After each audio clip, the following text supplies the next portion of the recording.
Assalamualaikum warahmatullahi wabarakatuh. Alhamdulillahi wa kafa, wassalatu wassalamu ala nabiyil mustafa wa ala alihi ahli sidiki wal wafa. Amma ba'du. Para jamaah salat zuhur rahimakumullah, bersyukur kita kepada Allah atas segala nikmat yang Allah sudah berikan kepada kita. Kemudian pada siang hari ini Allah masih memberikan kita kesempatan untuk bisa melaksanakan sholat zuhur secara berjamaah. Maka marilah kita senantiasa bersyukur atas segala nikmat yang sudah Allah berikan. Para jamaah sholat zuhur rahimakumullah, saya akan melanjutkan kembali tentang penjelasan hadis di dalam kitab Hadis Arba'in An-Nawawi, yang mana kemarin sudah kita bahas hadis yang ke-24 di bagian pertama, kemudian yang sekarang adalah bagian yang kedua. Allah Subhanahu wa taala berfirman dalam hadis qudsi yang berbunyi, Ya ibadi law anna awwalukum wa akhirakum wa insakum wa jinnakum kanu ala atqa qalbi rajulin wahidin minkum ma zada dzalika fil mulki syai'an. Yang artinya, wahai hamba-hambaku, jika orang yang pertama dari kalian dan orang yang terakhir dari golongan jin dan manusia adalah orang yang memiliki hati yang paling bertakwa di antara kalian, maka itu tidak akan menambah kekuasaanku sedikit pun. Ya ibadi law anna awwalakum wa akhirakum wa insakum wa jinnakum kanu ala afjari qalbin rajulin wahidin ma naqasa dzalika min mulki syai'an. Wahai hamba-hambaku, kalau seandainya orang yang pertama dari kalian dan orang yang terakhir dari kalian dari bangsa jin dan manusia semuanya memiliki hati yang paling durhaka, yang paling ingkar, maka itu juga tidak akan mengurangi kekuasaanku sama sekali, kata Allah. Kemudian, Ya ibadi law anna awwalakum wa akhirakum wa insakum wa jinnakum qamu fi sa'idin wahidin. Wahai hambaku, jika salah seorang dari yang pertama dan yang terakhir dari kalian dari bangsa jin dan manusia berdiri di dalam suatu tempat yang sama, fasa'aluni fa'ataitu kulla insanin mas'alatuhu. Kemudian mereka meminta kepadaku, berdoa kepadaku, kemudian aku akan memberinya setiap manusia apa yang dimintanya. Ma naqasa dzalika mimma indi. Kata Allah, maka itu semuanya tidak akan mengurangi harta yang ada padaku, illa kama yanqusul mikhyatu idza udkhilal bahra.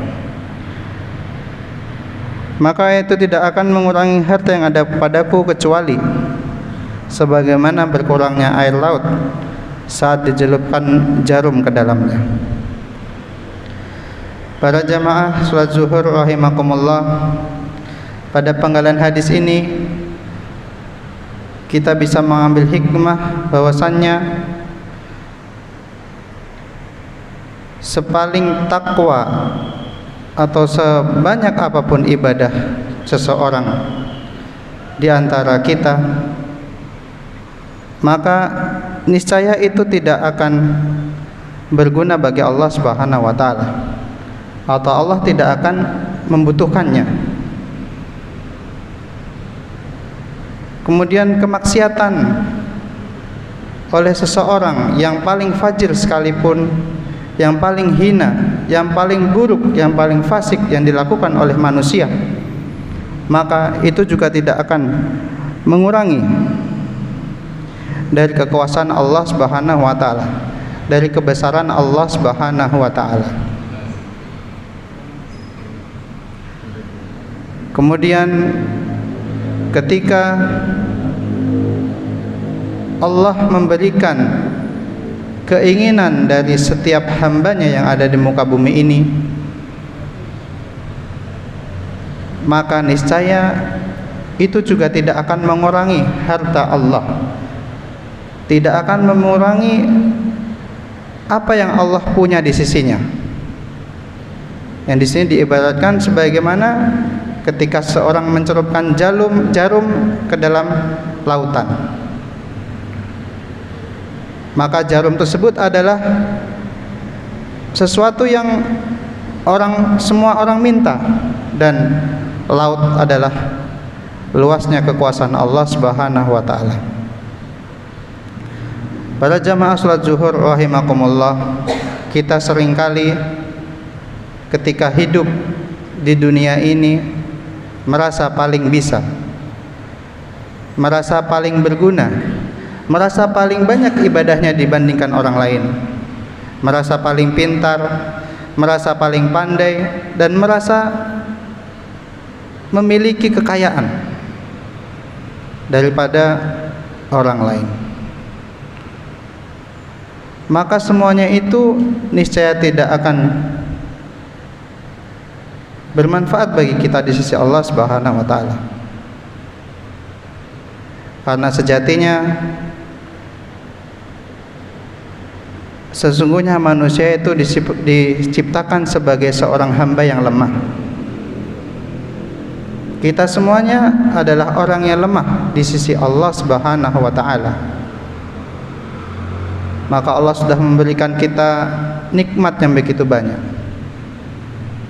Apabila Allah menginginkan untuk menghilangkan oksigen di muka bumi ini, maka itu mudah saja bagi Allah. Maka bagaimana manusia hidup tanpa oksigen? Kemudian Allah juga niscaya mudah sekali membalikkan keadaan kita. Mungkin suatu ketika kita merasa harta kita banyak, kita memiliki segalanya, namun pada hari itu juga Allah juga bisa membalikkan keadaan kita menjadi keadaan yang paling sulit, keadaan yang paling miskin sekalipun. Maka para jamaah salat zuhur rahimakumullah, maka jangan sampai kita merasa besar, merasa tinggi, merasa sombong terhadap apa yang kita miliki, terhadap apa yang kita capai. Bahwasanya yang sudah kita capai niscaya bukan hasil dari jerih payah kita, melainkan Allah lah yang mengizinkan kita untuk bisa mencapai hal tersebut.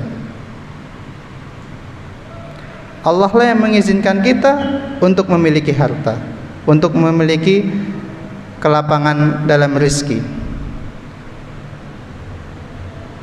Allah lah yang membuat kita menjadi pintar, membuat kita memiliki ilmu, memiliki pengetahuan daripada orang lain. Maka para jamaah rahimakumullah, pelajaran yang dapat kita ambil dari penggalan hadis ini, bahwasanya Allah itu maha kuasa, Allah itu maha besar, kekuasaannya tidak terbatas, kebesarannya pun juga tidak terbatas. Maka kita sebagai hamba yang lemah, hamba yang kecil di hadapan Allah Subhanahu wa taala, begitupun kita juga harus merasa kecil, merasa sama dengan saudara-saudara kita yang lain. Rasanya Allah juga berfirman dalam surat Quran, surat Al-Hujurat, inna akramakum indallahi atqakum, bahwasanya yang paling mulia bagi Allah di sisinya adalah orang yang paling bertakwa di antara kalian. Maka kita senantiasa jadikan pondasi ketakwaan kita untuk senantiasa menjaga amalan-amalan kita, memperbaiki ibadah-ibadah kita, dan jangan sampai kita jatuh ke dalam sifat riya, ingin dipuji, ingin dilihat oleh orang lain sehingga amalan-amalan kita dihapuskan dengan dosa ria tersebut. Mungkin ini yang dapat saya sampaikan, kurang lebihnya saya mohon maaf. Wabillahi taufiq wal hidayah. Al-'afwu minkum, nasrun minallahi fathun qarib. Wassalamualaikum warahmatullahi wabarakatuh.